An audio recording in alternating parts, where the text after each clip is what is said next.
नमस्कार मित्रांनो, स्वागत आहे सर्वांचं आपल्या या यूट्यूब चॅनलवर. मित्रांनो, तुम्ही शिक्षक पात्रता परीक्षा म्हणजेच TET 2026ची जर तयारी करत असाल तर आपल्यासाठी महत्त्वाचा विषय घेऊन आलो आहे. बालमानसशास्त्र व अध्यापनशास्त्र या विषयावरील 30 प्रश्न आपण या ठिकाणी सखोल विश्लेषणासह पाहणार आहोत. सर्व कन्सेप्ट नुसार आपल्याला या ठिकाणी शिकायला मिळणार आहेत.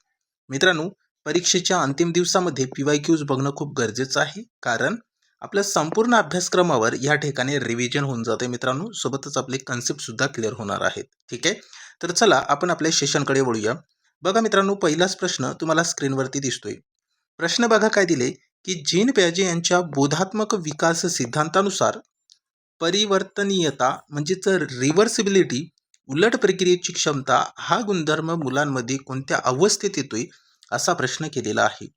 मित्रांनो, या प्रश्नाचं अचूक उत्तर काय असणार आहे? मग या ठिकाणी पर्याय सी मध्ये दिले मूर्त क्रियात्मक अवस्था, कॉन्क्रीट ऑपरेशनल स्टेज, हे आपल्या प्रश्नाचं उत्तर आहे. मग आता मूर्त क्रियात्मक अवस्था हाच आपल्या प्रश्नाचं का उत्तर आहे, तर ते आपण स्पष्टीकरणामध्ये ह्याच्या मागचं कारण बघूया. बघा मित्रांनो,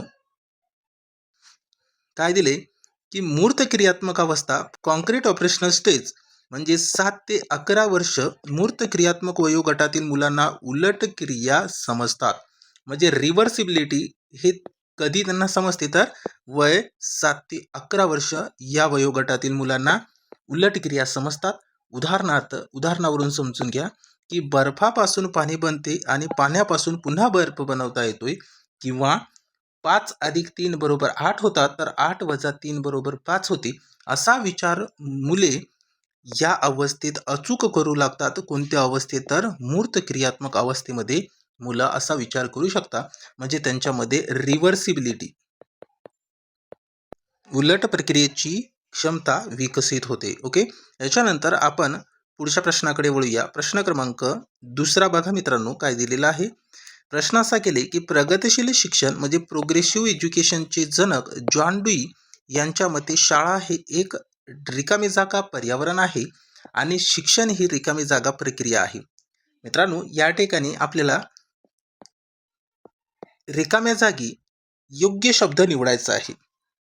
मग प्रगतिशील शिक्षण यांचे जनक जॉन डुई आहे. मग त्यांच्या मते शाळा हे एक सामाजिक पर्यावरण आहे आणि शिक्षण ही एक सामाजिकच प्रक्रिया आहे. मग पर्याय बी आपल्या प्रश्नाचं या ठिकाणी करेक्ट उत्तर असणार आहे मित्रांनो. ठीक आहे, आता आपले जे काही डाऊट आहे ते आपण स्पष्टीकरणामध्ये क्लिअर करूया. बघा मित्रांनो, काय दिले की जॉन डुई यांच्या मते शाळा हे समाजाचेच एक छोटे रूप, मूल समाजात राहून क्रिया करून म्हणजे लर्निंग बाय डुईंग आणि इतरांशी आंतरक्रिया करून सर्वोत्तम शिकते, असं या ठिकाणी आपल्याला दिलेलं आहे. महत्त्वाची पॉईंट आहे आणि यामागचं कारण आपण स्पष्टीकरणामध्ये बघितलंय. ठीक आहे, आता याच्यानंतर पुढचा प्रश्न, प्रश्न क्रमांक तिसरा बघा मित्रांनो, काय दिले. महत्त्वाचा प्रश्न आहे. सर्जनशील म्हणजे क्रिएटिव्ह मुलांचे मुख्य वैशिष्ट्य खालीलपैकी कोणते असते, असा प्रश्न केलेला आहे. मित्रांनो, या प्रश्नाचं उत्तर काय असणार आहे? मग पर्याय सी मध्ये दिले त्यांच्याकडे मूळ नवनवीन विचार आणि समस्या सोडवण्याची लवचिकता असते. अशीच मुलं हे सर्जनशील मुलांचे मुख्य वैशिष्ट्य आहे. ठीक आहे, मग आता आपले जेवढे डाऊट आहे ते आपण स्पष्टीकरणामध्ये बघूया. बघा मित्रांनो, आता आपल्याला स्पष्टीकरणामध्ये बघायचं आहे काय दिलेलं आहे. बघा मित्रांनो, काय दिले की सर्जनशीलता म्हणजे निर्मितीक्षम, यालाच क्रिएटिव्हिटी म्हणतो आपण. अशी मुले अपसारी विचार म्हणजे डायव्हर्जंट थिंकिंग करतात आणि कोणत्याही समस्येवर पारंपरिक कल्पनेपलीकडे जाऊन वेगळा आणि नवीन उपाय शोधतात. हे या ठिकाणी आपल्याला दिलेलं आहे मित्रांनो. त्यांच्याकडे नवनवीन विचार, समस्या सोडवण्याची एक लवचिकता असते. तर ठीक आहे, तुमचे सर्व डाऊट क्लिअर झाले असतील. आपण समोरच्या प्रश्नाकडे वळूया. प्रश्न क्रमांक 4 बघा काय दिलेला आहे. महत्त्वाचा प्रश्न आहे.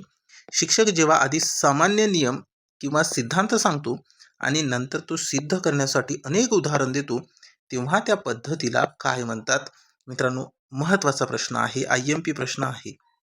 शिक्षक जेव्हा सामान्य नियम सांगतोय किंवा सिद्धांत सांगतोय, नंतर तो अनेक प्रकारची उदाहरण देतोय, त्या पद्धतीला काय म्हणतात?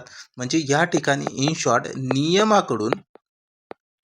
नियमाकडून उदाहरणाकडे जाणे ही कोणती पद्धत आहे मित्रांनो? नियमाकडून उदाहरणाकडे जाणे ही कोणती पद्धत आहे? तर आपल्या या प्रश्नाचं उत्तर असेल पर्याय बी, अवगामी पद्धत, डिडक्टिव्ह मेथड असणार आहे. नियमाकडून उदाहरणाकडे जाणे म्हणजे अवगामी पद्धत, यालाच डिडक्टिव्ह मेथड लक्षात ठेवायचं आहे. मग आता स्पष्टीकरणामध्ये बघायचं आपल्याला काय दिलेलं आहे. तर बघा, अवगामी पद्धत म्हणजे नियमाकडून उदाहरणाकडे जाणे म्हणजे रूल टू एक्झाम्पल. या उलट आधी अनेक उदाहरणे देऊन त्यावरून नियम तयार करणे म्हणजे उद्गामी पद्धत, एक्झाम्पल टू रूल हे होय. हे आहे डिडक्टिव्ह मेथड. नियमाकडून उदाहरणाकडे जाणे ही आहे डिडक्टिव्ह मेथड. मग इंडक्टिव्ह मेथड काय आहे? तर उदाहरणाकडून नियमाकडे जाणे. ठीक आहे, लक्षात ठेवा. इन शॉर्ट आपल्याला याच्यावरती प्रश्न परीक्षेला येऊ शकते. त्याच्यानंतर समोरचा प्रश्न क्रमांक 5 नंबरचा बघा काय दिले. बुद्धिमत्ता ही अनेक स्वतंत्र घटकांची बनलेली असते आणि त्यात कोणताही एक सामान्य घटक नसतो असा बहुघटक सिद्धांत कोणी मांडला? म्हणजे मल्टी फॅक्टर थेरी कोणी मांडली? तर या प्रश्नाचं अचूक उत्तर आपल्याला पर्याय बी मध्ये दिले मित्रांनो. E.L. थॉर्नडाईक यांनी मल्टी फॅक्टर थेरी ही मांडलेली आहेत. ओके, मग आता यावरची जी महत्त्वाची पॉईंट आहे ते आपण स्पष्टीकरणामध्ये बघूया. बघा मित्रांनो, IMP प्रश्न आहे. आता यामध्ये दिले की थॉर्नडाईक यांनी स्पियरमनच्या जी फॅक्टरला विरोध केला. थॉर्नडाईक यांनी स्पियरमनच्या जी फॅक्टरला विरोध केला. त्यांच्या मते बुद्धिमत्ता ही वाळूच्या कणांसारख्या अनेक सूक्ष्म आणि स्वतंत्र घटकांनी बनलेली असते, म्हणून याला बुद्धीचा अनुसिद्धांत असे सुद्धा म्हणतात. ठीक आहे, महत्त्वाची या ठिकाणी आपण पॉईंट घेतलेला आहे मित्रांनो. याच्यानंतर आपण पुढचा प्रश्न बघूया. प्रश्न क्रमांक 6 नंबरचा बघा काय दिले. उच्च प्राथमिक स्तरावरील विद्यार्थ्यांमध्ये कुमारावस्थेत आत्मनियमन म्हणजे सेल्फ रेग्युलेशन विकसित करण्यासाठी शिक्षकाने काय करावे? आत्मनियमन हे जे आहे, सेल्फ रेग्युलेशन विकसित करण्यासाठी शिक्षकांनी काय करायला पाहिजे? तर आपल्या या प्रश्नाचं उत्तर असणार आहे पर्याय बी, विद्यार्थ्यांना त्यांच्या स्वतःच्या अभ्यासाचे नियोजन आणि मूल्यमापन करण्याची स्वायत्तता देणे हे या ठिकाणी आपल्या प्रश्नाचं उत्तर आहे मित्रांनो. ठीक आहे, आपले या ठिकाणी जेवढे डाऊट आहे ते स्पष्टीकरणामध्ये क्लिअर करूया.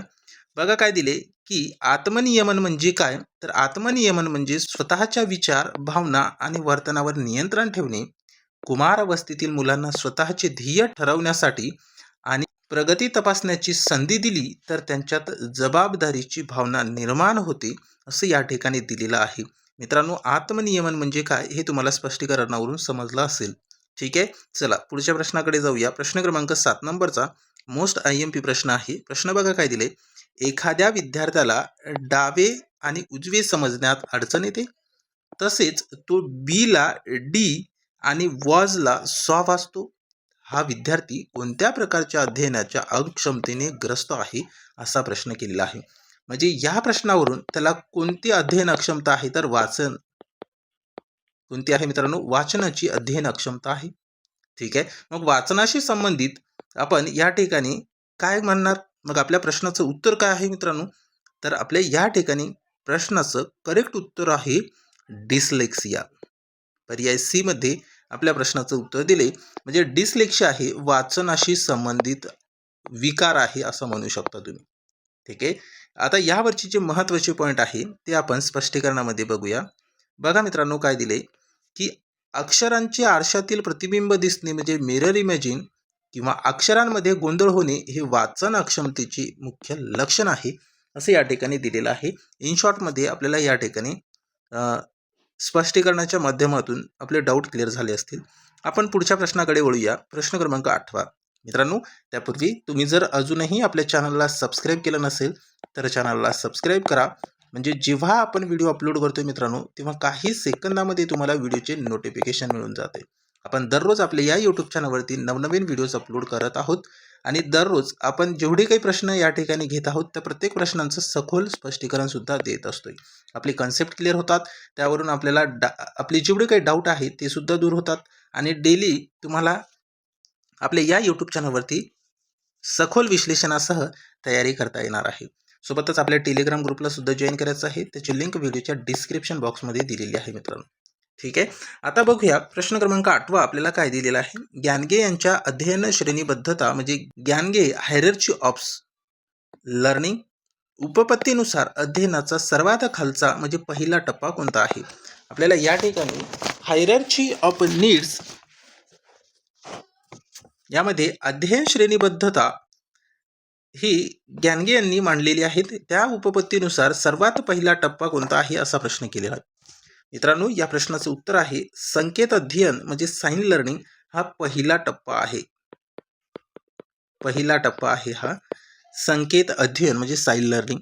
आता स्पष्टीकरणामध्ये बघायचं आपल्याला काय दिलेलं आहे तर बघू शकता, रॉबर्ट गॅनगे यांनी अध्ययनाचे 8 टप्पे चढत्या क्रमाने मांडले आहेत. यातील सर्वात पहिला आणि सोपा टप्पा म्हणजे संकेत अध्ययन पावलावच्या अभिसंधानावर आधारित आहे. ठीक आहे, महत्त्वाचं आहे मित्रांनो, लक्षात ठेवा. याच्यानंतर आपण पुढचा प्रश्न बघूया. बघा प्रश्न क्रमांक 9 नंबरचा काय दिले. हॉवर्ड गार्डनर यांच्या बहुबुद्धिमत्ता सिद्धांतानुसार उत्कृष्ट कवी, लेखक आणि वक्त्यांकडे कोणती बुद्धिमत्ता प्रामुख्याने असते असा प्रश्न केलाय. मित्रांनो, काय असेल मग या प्रश्नाचं अचूक उत्तर तर मित्रांनो पर्याय सी मध्ये दिले. भाषाविषयक बुद्धिमत्ता म्हणजे लँग्वेस्टिक इंटेलिजन्स ही बुद्धिमत्ता प्रामुख्याने हॉवर्ड गार्डनर यांच्या बहुबुद्धिमत्ता सिद्धांतानुसार उत्कृष्ट कवी, लेखक आणि वक्त्यांकडे असते.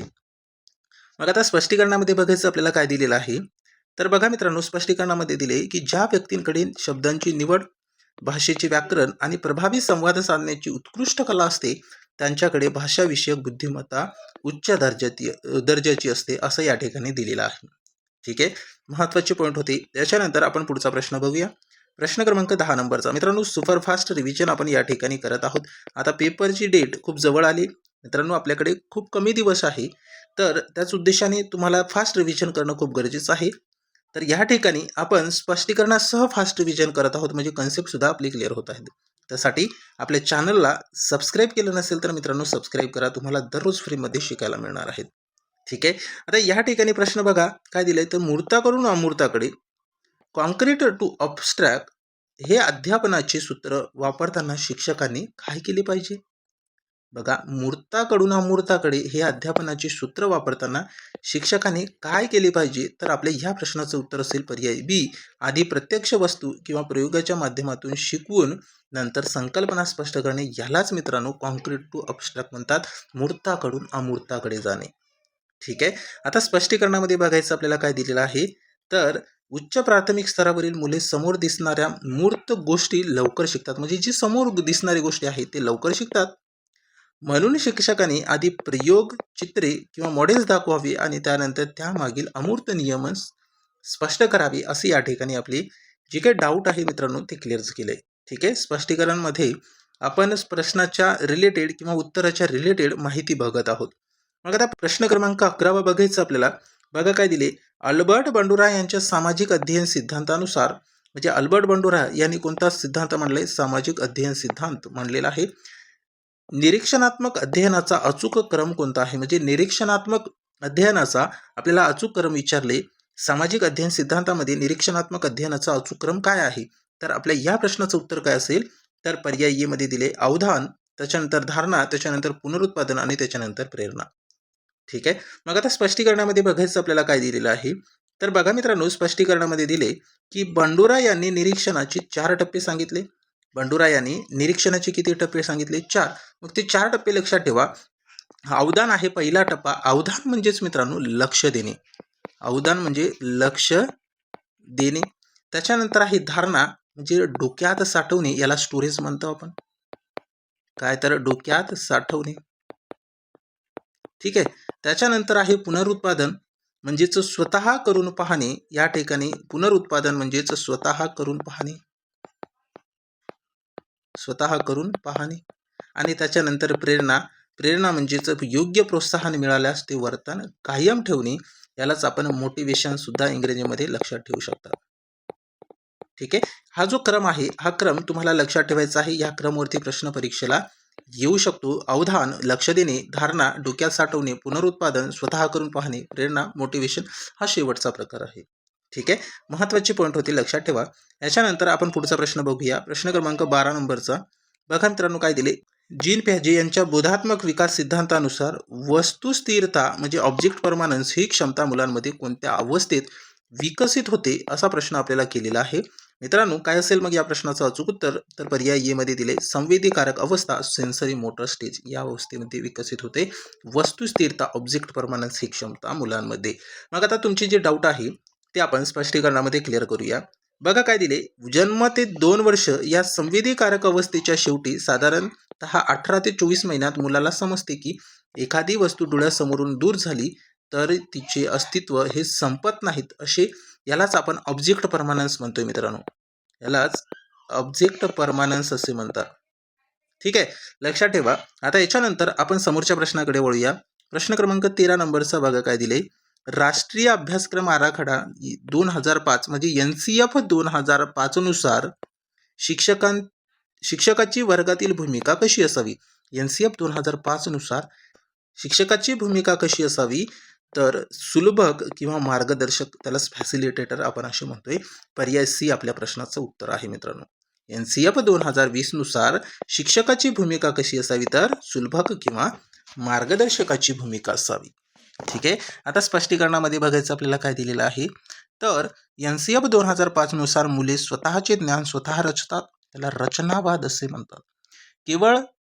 शिक्षक केवळ पोषक वातावरण निर्मिती करतोय आणि मुलांना शिकण्यासाठी योग्य मार्गदर्शन दाखवतोय, त्याला सुलभक म्हणतात. लक्षात ठेवा, सुलभक म्हणजे काय? तर शिक्षक केवळ पोषक वातावरणाची निर्मिती करतोय आणि मुलांना शिकण्यासाठी योग्य मार्ग दाखवतोय, त्याला सुलभक असे म्हणतात. महत्त्वाचं आहे मित्रांनो, लक्षात ठेवा. याच्यानंतर आपण पुढचा प्रश्न बघूया. प्रश्न क्रमांक 14 नंबरचा बघा काय दिले, एका परिस्थितीतील अध्ययन हे दुसऱ्या परिस्थितीतील अध्ययनास अजिबात मदत करत नाहीत आणि अडथळाही आणत नाहीत. हे अध्ययनाच्या कोणत्या संक्रमणाचे उदाहरण आहे? महत्त्वाचा प्रश्न आहे मित्रांनो, IMP आहे. लक्षात ठेवा, या प्रश्नाचं उत्तर काय असेल मग? तर ते पर्याय सी मध्ये दिले शून्य संक्रमण, झिरो ट्रान्सफर. म्हणजे एका परिस्थितीतील अध्ययन हे दुसऱ्या परिस्थितीतील अध्ययनास जर मदत करीत नसेल किंवा अडथळाही आणत नसेल तर त्या अध्यापनाच्या संक्रमणाचे उदाहरण म्हणजेच शून्य संक्रमण आहे, असे लक्षात ठेवा मित्रांनो. ठीक आहे, आता स्पष्टीकरणामध्ये बघायचं आहे काय दिले, की जेव्हा जुन्या ज्ञानाचा नवीन ज्ञान शिकताना कोणताही परिणाम होत नाहीत तेव्हा त्याला शून्य संक्रमण असे म्हणतात. उदाहरणार्थ, इतिहास विषयाचा अभ्यास केल्याने सायकल चालवण्यावर कोणताही परिणाम होत नाहीत. म्हणजे हे कोणत्या संक्रमणाचं उदाहरण आहे? तर शून्य संक्रमणाचं उदाहरण आहे, शून्य संक्रमण. ठीक आहे, महत्त्वाचा प्रश्न होता मित्रांनो, लक्षात ठेवा. याच्यानंतर आपण समोरचा प्रश्न बघूया. प्रश्न क्रमांक 15 नंबरचा बघा काय दिले, खालीलपैकी कोणते वैशिष्ट्य आंतरिक प्रेरणेचे म्हणजे इंट्रिन्सिक मोटिवेशनचे अचूक वर्णन करते? काय असेल मग या प्रश्नाचं अचूक उत्तर? तर पर्याय बी मध्ये दिले कार्यातून मिळणारा स्वतःचा आनंद आणि समाधान हेच मुख्य चालक असते. ठीक आहे, आता स्पष्टीकरणामध्ये बघायचं आपल्याला काय दिलेलं आहे. तर बघा मित्रांनो, आंतरिक प्रेरणा स्वतःच्या आवडीतून आणि इच्छेतून निर्माण होते. यात व्यक्तीला कोणत्याही बाह्य प्रबोधनाची किंवा बक्षिसांची गरज भासत नाहीत. त्यालाच आपण इंट्रिन्सिक मोटिवेशन म्हणतोय मित्रांनो. ठीक आहे, याच्यानंतर पुढचा प्रश्न क्रमांक 16 नंबरचा बघा काय दिले, अध्यापन हे विद्यार्थ्यांच्या समीप विकासाचे क्षेत्रात म्हणजे झोन ऑफ प्रॉक्सिमल डेव्हलपमेंट म्हणजे ZPD मध्ये घडले पाहिजे. हा विचार प्रामुख्याने कोणी मांडलाय? तर मित्रांनो, या ठिकाणी आपल्या प्रश्नाचं उत्तर काय असेल? तर पर्याय बी लेव वायगोस्की आहे. पर्याय बी मध्ये आपल्या प्रश्नाचं या ठिकाणी करेक्ट उत्तर आहे. ठीक आहे, मग आता स्पष्टीकरणामध्ये बघायचं काय दिलेलं आहे. तर बघा, ZPD म्हणजे मुलांची स्वतःहून समस्या सोडवण्याची क्षमता आणि शिक्षकांच्या किंवा जाणकार व्यक्तींच्या मदतीने कार्य पूर्ण करण्याची क्षमता यामधील अंतर म्हणजेच ZPD होय. काय आहे? ZPD म्हणजे काय तुम्हाला समजलं असेल की मुलांची स्वतःहून समस्या सोडवण्याची जी क्षमता आणि शिक्षकांच्या किंवा जाणकार व्यक्तींच्या मदतीने कार्य पूर्ण करण्याची क्षमता यामधील अंतराला ZPD म्हणतात. लक्षात ठेवा मित्रांनो, महत्त्वाचा प्रश्न आहे. ओके, ठीक आहे मित्रांनो, व्हिडिओ आवडल्यास व्हिडिओला लाईक करायचं आहे, सोबत व्हिडिओची लिंक मित्रांपर्यंत शेअर करायचं आहे आणि तुम्ही जर अजूनही आपल्या चॅनलला सबस्क्राईब केलं नसेल तर आपल्या चॅनलला सबस्क्राईब करायचं आहे, कारण जेव्हा आपण व्हिडिओ अपलोड करतो तेव्हा काही सेकंदामध्ये तुम्हाला व्हिडिओची नोटिफिकेशन मिळून जाते. मित्रांनो, आपल्या चॅनलसोबत जुळून राहा, तुम्हाला दररोज फ्रीमध्ये या ठिकाणी शिकता येणार आहेत. ठीक आहे मित्रांनो, आपल्या टेलिग्राम ग्रुपला सुद्धा जॉईन करायचं आहे, त्याची लिंक व्हिडिओच्या डिस्क्रिप्शन बॉक्समध्ये दिलेली आहेत. आणि सोबतच मित्रांनो, आपल्यासाठी आता स्मार्ट स्टडी करणं हे आता आपल्याला या ठिकाणी ईबुकच्या माध्यमातून मानसशास्त्र या विषयाची सखोल विश्लेषणासह स्मार्ट स्टडी करता येणार आहेत. मग हा ई बुक आपल्याला कोणत्या विषयावर आधारित मिळणार आहे? तर मित्रांनो, मानसशास्त्र या विषयावर आधारित मिळणार आहेत. 700+ प्रश्न आपण स्पष्टीकरणासह या ई बुकमध्ये ॲड केलेले आहेत. मग हा ई बुक फक्त आपल्याला 149 रुपयामध्ये मिळतोय. मग 149 रुपये आपल्याला गुगल पे किंवा फोनपेच्या माध्यमातून 7507386306 या नंबरवरती 149 रुपये आपल्याला पे करायचं आहे आणि त्या पेमेंटचा स्क्रीनशॉट याच नंबरच्या व्हॉट्सअपवरती आपल्याला पाठवायचा आहे. 1 मिनिटाच्या आत आपल्याला हा ई बुक मिळून जाईल मित्रांनो. या ई बुकवरून तुम्ही सखोल विश्लेषणासह 700+ प्रश्नांची तयारी या ठिकाणी करू शकणार आहेत. ठीक आहे, ज्यांना घ्यायचं आहे त्यांनी लगेच पेमेंट करा आणि या ई बुकच्या माध्यमातून मानसशास्त्र या विषयाची सखोल स्पष्टीकरणासह सुपर फास्ट रिव्हिजन करा. ठीक आहे मित्रांनो, भेटूया समोरच्या सेशनमध्ये. आजच्या या सेशनमध्ये एवढंच. Thank you so much.